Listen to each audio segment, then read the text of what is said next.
नमस्कार। तृणमूल कांग्रेस की प्रमुख ममता बनर्जी ने लगातार तीसरी बार पश्चिम बंगाल के मुख्यमंत्री पद की शपथ ली है। राज्यपाल जगदीप धनखड़ ने उन्हें शपथ दिलाई। शपथ ग्रहण के बाद ममता बनर्जी को नसीहत देते हुए राज्यपाल जगदीप धनखड़ ने कहा कि राज्य में चुनाव के बाद होने वाली हिंसा को रोकना होगा। गवर्नर ने कहा कि उन्हें उम्मीद है कि ममता बनर्जी संविधान का पालन करेगी। ममता बनर्जी को तीसरे कार्यकाल की बधाई देते हुए राज्यपाल जगदीप धनखड़ ने कहा, मैं ममता जी को उनके तीसरे कार्यकाल की बधाई देता हूं। हमारी प्राथमिकता यह है कि हमें इस हिंसा का अंत करना चाहिए जिसने बड़े पैमाने पर समाज को प्रभावित किया है। मुझे पूरी उम्मीद है कि सीएम तत्काल रूप से कानून व्यवस्था को बहाल करने के लिए सभी जरूरी कदम उठाएगी।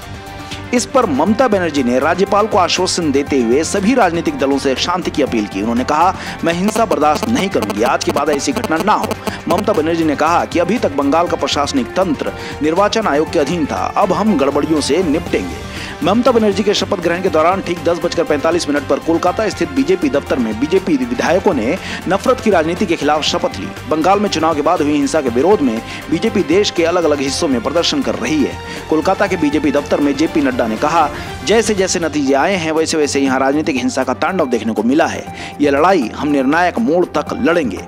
बीजेपी विधायकों ने जेपी नड्डा से कहा कि यह बिल्कुल गलत हो रहा है। तो जेपी नड्डा ने कहा कि जो तस्वीरें मैंने विभाजन के समय देखी थी वे ताजा होती दिख रही थी। जिनको रक्षा करनी चाहिए वही इस हिंसा के तांडव के जिम्मेदार लोग हैं।